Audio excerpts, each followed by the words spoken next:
BTR सरकार गो बेक बेखौ खिन्थु बुजिनानै लाथों आरो बेखौ गाबोननिफ्राय जुदि रायजो राजाफोरजों फैनानै समाधान खालामफैयाबा बे खोथा गाज्रि जागोन। जोंखौ सेस खालामनोबा खालामफै, जोंखौ बुथारनोबा बुथारफै।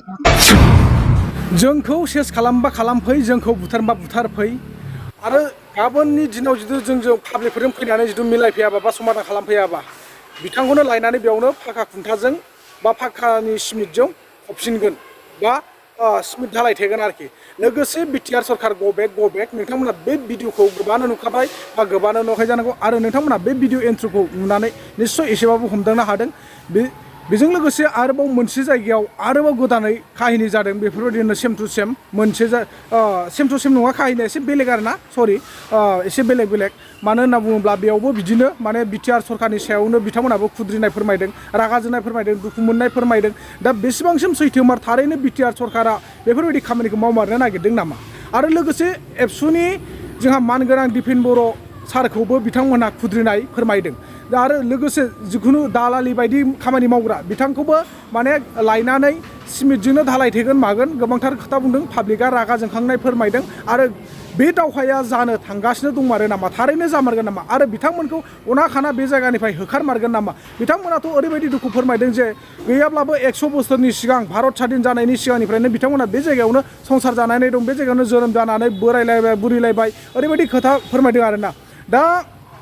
बेखौ जुदि थारैनो बिथांमोननि बुंनाय बाथ्राफ्रा बा बे बिथांजोमोननि बुंनाय रावफ्रा गासिबो जुदि सैथोब्ला बिथांमोनखौ मानि खारनाव होखारनांगौ जाखो, मानि खारनाव बिनिफ्राय उथायनो नागिरदों सरकारा, बेखौसो जों सानबाबो सानस'नो हालिया। दिनै नोंमारगौ बिथांमोना बुंनाय बायदिब्ला दिनै BTR सरकार गो बेक होननाय रावा मा थारैनो सैथो जामारसिगोन नामा? बेबायदिब्ला BTR सरकारखौ बेबाराव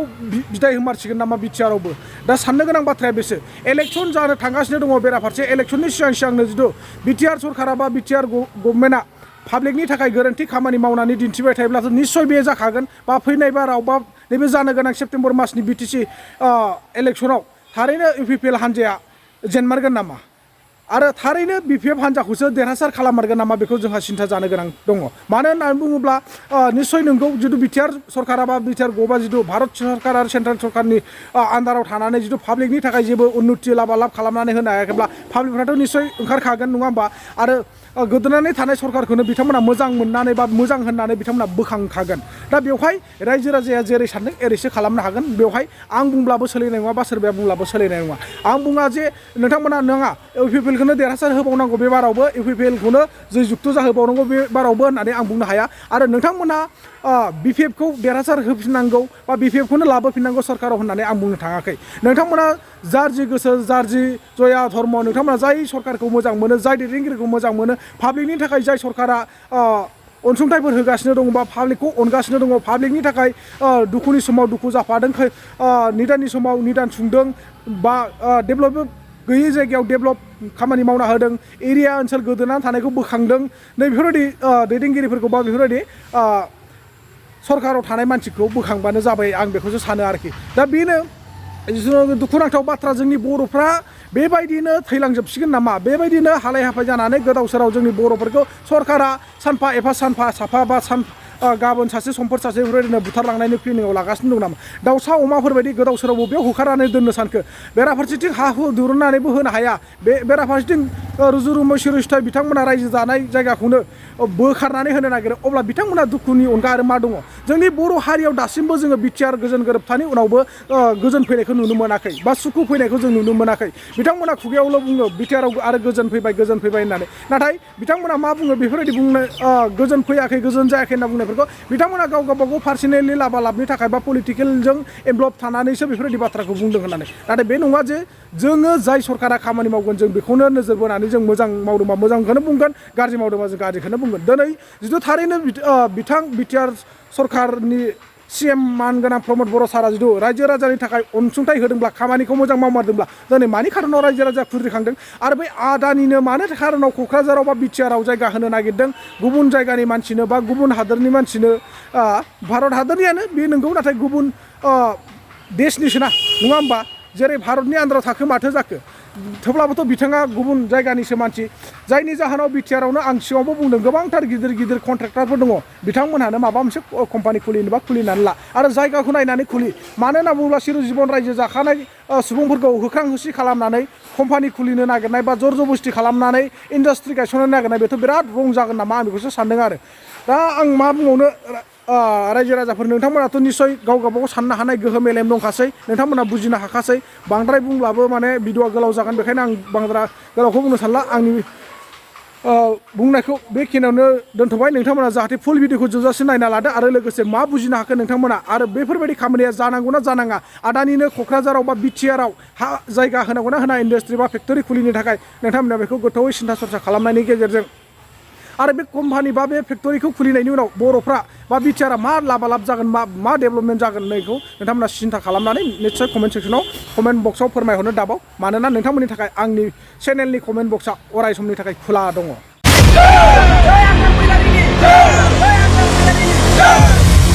আজি আমি আহিছোঁ তো আমি 2019 চনতে আমাৰ হাগ্ৰামা মহিলা ৰেচাৰে নিৰ্মাণ কৰা মঠংগুৰি সমষ্টিৰ অন্তৰ্গত যিটো ডেভেলপমেণ্ট ব্লক এইটো বাজিগাঁও পথাৰত নিৰ্মাণ কৰা হৈছিলে তো আমি চালোঁ দেখা পালোঁ যে এই ডেভেলপমেণ্ট ব্লকৰ যিটো কাৰ্যালয় এই কাৰ্যালয়টোৰ যিটো অৱস্থা এই অৱস্থাটো আমি চাই বহুত দুখিত হৈছোঁ আমি মানে লজ্জা পাইছোঁ যে ইমান ডাংখুব মাৰি থকা সত্ত্বেও আজি এই নিৰ্মাণ হোৱা অফিচত মানে কাৰ্যকৰী তেওঁলোকে কৰিব পৰা নাই ইয়াৰ কাৰণে আমি লজ্জাজনক বুলি আমি ভাবিছোঁ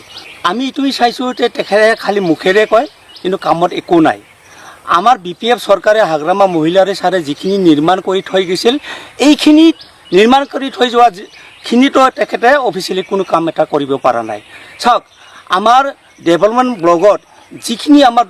দৰিদ্ৰ মানুহৰ কাম কাজ হয় ইমান কষ্টৰে বৰপেটা ৰোডত যায় তো ইয়াৰ কাৰণে আমাৰ হাগ্ৰামা মহিলা ৰেচাৰে বাজিগাঁও পথাৰত নিৰ্মাণ কৰিছিল এটা ডেভেলপমেণ্ট অফিচ সেই অফিচটো ইমান সুন্দৰভাৱে নিৰ্মাণ কৰিছে সেই অফিচটো আজিলৈকে কাৰ্যকৰী কৰিব পৰা নাই আপোনালোকে নিশ্চয় চাইছে এই অফিচৰ আশে পাশে দুনিয়াৰ জংঘল হাবি তো তেতিয়া এতিয়া কি সংক্ৰান্ত কৰিছে আমি যিটো জানা মতে তেওঁলোকে জালাত মানে তেওঁলোকে এই ডেভেলপমেণ্ট ব্লকটো নিব খুজিছে তাত আমি মানে কেতিয়াও আমি মানি নলওঁ আমি দৰকাৰ হ'লে আমি মঠংগুৰি সমষ্টিৰ যিমান ৰাইজ আছে ৰাইজসকলৰ আমি সহযোগত এইটো যিকোনো প্ৰকাৰে আমি প্ৰটেক্ট কৰিম আৰু এই ব্লকটো আমি যিকোনো প্ৰকাৰে আমাৰ মঠংগুৰি সমষ্টিৰ অন্তৰ্গত আমি ৰাখিমেই গতিকে কেতিয়াও আমি এইটো যাব নিদিওঁ প্ৰমোদ বড়োৰ যিটো কৌশল এই কৌশলটো আমি কেতিয়াও সাকসেস হ'ব নিদিওঁ BTR সরকার গো ব্যাক বিজেপি সরকার go back Pramod Boro go back Adani company go back Adani company go back मैयाबो दिफेन बर'आ फैदोंमोन बिथाङा ससेल' फैनानै आबसु अफिसनिफ्राय किसुमान माने मिडियायाव लेक्सार होनानै थांदों खारन बिथांखौ आं खावलायनो सानदों सुख दुख रायजो राजानि सुखु दुखुखौ नायनोब्ला बे हानि अबस्थाया मामोन एक्चुअली मामोन बे हानि अबस्थाया बेखौ साहस दंब्ला बिथांमोना बे ओनसोलाव फैनानै मानो रायजो राजानाव सोंफैयाखै आरो प्रजेक्टआ जानायनि आगोल जोंनि कयेकजन लकेल लिडार दं उत्तम हाजवारी बिथांखौ आं वार्निं होनो सानो नोंथांमोना जुदि आरो नोंथांजों कयेकजन दङ सेला बेला नोंथांमोनहा जुदि एथबां जायगानि डेभेलपखौ सानोमोनब्ला नोंथांमोना मानो रायजो बे प्रजेक्टखौ लाबोनायनि आगोलाव मानो रायजो राजाजों सावरायाखै नोंथांमोना जवाब होनांगोन बेखौ नोंथाङा षड़यन्त्र खालामनानै बे गामिनि रायजो राजाखौ लिंहरफालाय सानै साथाम मानसिखौ लांनानै गावबुरा सन्थाखौ बदनाम खालामनाया नोंथाङा गनाय नङा दे बेखौ नोंथाङा थाल ला उत्तम हाजवारी नोंथाङा मोजां मावनो नागाराखै बे बाखि रेस्ट थानाय आं दहायबो बुंदों जे बाहाय 2000निफ्राय एसेल' हा दङ बाखि हा रेस्टआवहाय बे माने 1200-1300 बिगानि जितु बाखि हा दङ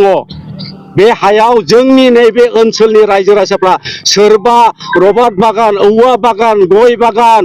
थालिर बागान थारुन बायदिसिना गायनानै जिउ रुजु रुमु रायजो जानायखौ नोंथांमोना दंस' खालामनो सानदों नामा नोंथांमोना बिनि सायाव बिबासना गैया नोंथांमोना साननो रोङा नामा सुबुं जिउखौ एथ' बोसोरनिफ्राय 1955 जोंनि बे ओनसोलाव माने जमिनदार आमोलनि आगोलनिफ्राय भारत स्वाधीननि आगोलनिफ्रायनो बे ओनसोलाव रायजो जाफैनाय राजो राजाखौ नोंथांमोना मा खालामनो सानदों दिनैहाय जों बिनि थाखायनो आन्दोलन नांबाय 50 बोसोरसिम आन्दोलन नांबाय जोंनो हाखौ नांगौ होननानैनो आरो दिनै जों BTR सुक्ति जानायनि उनाव जों हाखौसो खोमानानै थांदों बे मानि खामानि बेलाय मा खामानि बे नोंथांमोनखौ जबाब होनांगोन दे आं बेखिनिखौ बुंनांगोन आरो जोङो जोबनायाव बेखौनो बुंदों रायजोफ्रा जोंना एकता दं जों गण आन्दोलनखौ लांबाय थागोन जों साब डिभिजन BTC आवबो जों सेक्रेटारियावबो जों आन्दोलन खालामगोन आरो नोंथांमोनहा जुदि बेयावबो जर जबस्ति बे थार्मेल पावार प्रजेक्टखौ इनस्टलेशन खालामनो सेस्था खालामोबा खिन्थु जों आयेननि बेब'स्थाथिं थांगोन उत्तम हाज'वारिखौनो जोङो बे माबा आदानि कम्पानिनि खुन्थिया खालामदों इस्मिट बायनानै जोङो आदानि कम्पानिनि आरो जुदि हायोबा गाबोननो जोङो बेखौ लायनानै बे आर'फारायाव आदानि कम्पानिनि इस्मिट बस्थासे बायनानै बेखौनो जों लुथेनोसै आदानि कम्पानिखौ जों उत्तम हाज'वारिखौ सावगोन बेखौनो जों खुन्थिया खालामगोन जोंनो बे उत्तम हाज'वारिखौसो जोंनो नांगौ जोंनि गामिखौ मा नुदों बेलाय आगोलनिफ्रायनो बे होनो जोंखौ इंखुर जाग्रा गामि होननानै बुंखायो बिराद मुगैखायो आरोखि बियो जोंखौ खिन्थु जों उत्तम हाज'वारिया जुदि बे आदानि कम्पानिखौ जुदि आलदायाव लाङाबा उत्तम हाज'वारिखौ जों गाबोननो लायनानै इस्मिटजों जोङो बेयावनो आदानि कम्पानिनि खुन्थिया बानायगोन जोङो बेखौ खिन्थु बुजिनानै लाथों आरो बेखौ गाबोननिफ्राय जुदि रायजो राजाफोरजों फैनानै समाधान खालामफैयाबा बे खोथा गाज्रि जागोन सरकारा जोंनि हाखौ मा खालामनो सानखो जेनेबा जोंहा फिसा फिसौखौ लानानै रायजो जानांगौना जोंनि आबौआ जोंना 100 बोसोर जोरलांबाय जोंनि आफाया 65 बोसोर जोरलांदों होमबा बे जों हाखौ बोरै हगारनो जों बे समाव रायजो जानायाव जोंहा जेबो दुखु सुखु गैयामोन आरो आं बेयावनो जन्म आं गासिबो मिन्थिजोबो ओमफ्राय बेयावहाय बेबायदि खालामफैनांगौ माबा गैयामोन ना बिसोरो जोंहा बेसेबां गुलाय गुजाय फिसा फिसौ लानानै बेसेबां आदानुथि जानो नागिरदों नोंसोर जोंखौ जोंनि मेगन मोदै गनायखौ नोंसोर नायनो मोजां मोनगोन नामा जोंहादि बेसेबां मोदै गदों बेसेबां दुखु नांदों जोंहा बे आदानि हा खालामफैनो नागिरनायाव बेसेबां असान्ति जादों जोंनि बिखा बिख्लो बेसेबां खामग्लिदों बुजायनि अब्रा जेरै दोमो दोमो खामदों बेबायदि दोमो दोमो खामदों नोंसोरो जों बे हाखौ मा खालामनांदों जों हाखौ हगारनो हानाय नङा थैनानै थांबाबो जों हाखौ हगारनो हानाय नङा जिउ दान होगोन जों थेवबो जों हाखौ हगारनो हानाय नङा जों हगारनो हानाय नङा जोंहा बाव थैजासे रायजो जानांगौ जोंनि हारा मुराखौबो जों बाव गारलांगोन जों बावनो थैलांगोन थेवबो जों नागारनो हानाय नङा जों होनोबो हानाय नङा जोंखौ सेस खालामनोबा खालामफै जोंखौ बुथारनोबा बुथारफै अब्लासो जोंनि हाखौ मोनगोन जोंनि फिसाफोरनो सोर साबैसोनो साख्रि होनो नोंसोरो मा साख्रि होनो नोंसोरलाय माथो हनै जों सालाखाथियाव खरदर जोंनि बिनानावफोरा रायजो जादों जोंनि बेवाइमोनहा रायजो जादों सालाखाथियाव होमबा बिसिबां लेथेर फेथेर जानानै दं बिसोरो बे साख्रि मोनदों नामा बिसोरो सोर साख्रि मोनदों जोंनो मा साख्रि होनो हानो नोंसोरो मा साख्रि होगोन नोंसोरो एथ' मानसिनो जोंनो साख्रि होनो हागोन नामा जों थैनानै थांबाबो जों बे हाखौ नागारनो हानाय नङा मोनाखै जों हाबैनोनो मोना सिङाव माबायदि दं जों हाबैनो मोनाखै जों नुवाखै जों थांदोंमोन नायनो जों सिङावनो हाबैनो मोना जों सिङावनो थांनो मोना जों खामलाबो मावनो मोनाखै बे जायगायाव थांनानै होमबा जों बे रुपसियाव होमबा जोंनो बोरै आदानिखौ जों मा बानायहोनो जोंलाय बाहायलाय जों बानायहोनो हानाय नङा बे आदानिखौ